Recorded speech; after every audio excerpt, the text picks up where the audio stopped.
ছেড়ে দিনরাত বাড়িতে বসে আছো কেন বলো দেখি?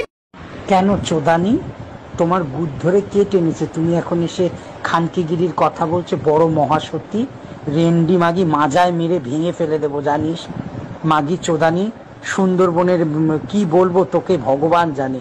বেরিয়ে যায় এখান থেকে রেন্ডি মেয়ে ছেলে। কটা বাজে? 10:30 স্যার। কটা থেকে অফিস? আগে 9:30। তাহলে দেরি কেন? অম্বল মতো হয়ে গেছিল স্যার, তাই দেরি। কেন, কোন একটা ছেলের সঙ্গে দেখা করতে যাচ্ছিস? ঠোঁটে ঠোঁট ফেলে রেখেছিস, ঠোঁট বেরোচ্ছে না, আঙুল দিয়ে বসে রয়েছে, লাল করছে, চোদাতে এসছিস? ঢঙা মাগি দূর হয়ে যাক, ল্যাংটো মাগি সতী হতে এসছো না? দূর হ।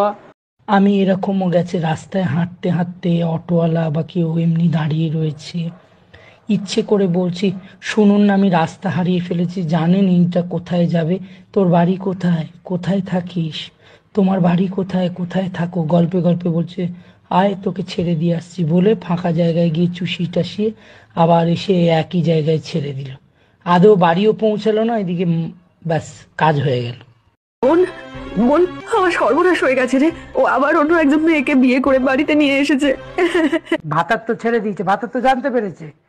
হোটেলে হোটেলে গিয়ে ঘুরতে যেত, দীঘা পুরী কত জায়গায় চোদাতে যেত, গিয়ে ভাতারকে ওষুধ খাইয়ে অন্য নাঙেদের বাঁড়া ঘষে ঘষে গুদে গুদে পোঁদে এখানে ওখানে চোদাতো, রসমাল ফেলে ঘুরে বেড়াতো। একটা হিজড়ে মাগি, সুখ চলে গেছে। রাত 12টা বাজতে চললো, এখনো দুমদাম আওয়াজ করেই যাচ্ছে। বলি ঘুমোতে দেবে তো নাকি? কেন, আমি কার গাঁড়ে ধনে আর জিরের গুঁড়ো দিয়ে রান্না করতে গেছি? হ্যাঁ, যে তাদের গুদ জ্বলে উঠছে জ্বালায়। লঙ্কার গুঁড়ো তো দিইনি এখনো।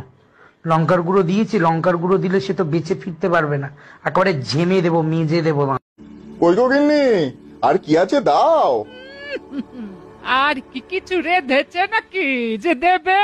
তার মানে কেন, নাঙের মাথা মুড়ে খাচ্ছ, মন ভরছে না? আমার গাঁড় ধরে টানতে এসছো।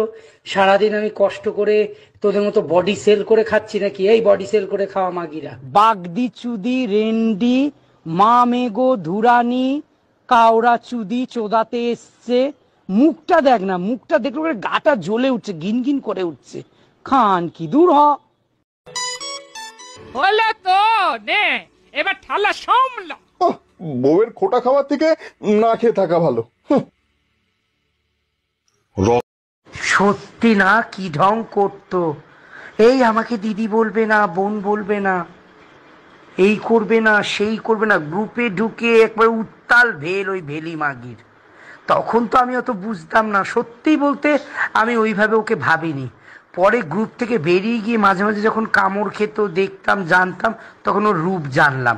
আগে যদি জানতাম, ওর মুখ আমি দাঁড়িয়ে মেজে দিতাম। আপনার চা। বাবা, আর ছুটটা কোন দিক দিয়ে উঠেছে? এই মাগি চুদি, একদম মুখ ভেঙে দেবো জানো। গাঁড় তো এমনি তুবড়ে গেছে। চোদাতে এসছো, চোদানো না বার করে দেবো জানো। ঠাকুর এইটুকু ভাত কেন? যেটা খেতে বসেছিস খা, বুঝতে পেরেছিস? আবার পেটের ওপর গিয়ে বসলে বমি না করে দিস, চোদানি মাগি। নগেন, টিফিন এনেছো দেখছি, তাও তো একটু চেকে দেখি। আরে বাস ভাই, কাল যা রাঁধবে আমার জন্য একটু বেশি করে এনো কেমন? দিনের বেলায় আয় না, ওর জন্য বেশ থোকা থোকা মাল জোগাড় করে রাখবো, বাটি ভরে। তুই এসে খাবি, পান করবি। মনা, একটু শান্ত হ এখন। এই যে মধু, কাজ না করে ঘুমোচ্ছিস, কাজ থেকে দূর করে দেবো। এই ভেঙে দেব, অপমান করছিস, ভাঙবো রে। মুখটা দেখ শুধু, এরকম বেশ্যা মেয়েকে কি ঘরের বউ বানাবে? ওই ব্যাস, সারা রাত চুদে টুম্পার মতো এমনি লাথি মেরে জানলা দিয়ে বার করে দেবে, তারপর চেলা গুদ নিয়ে রক্ত বেরোবে কল কল করে, রাস্তায় পড়ে মরবে মাগি চুদি।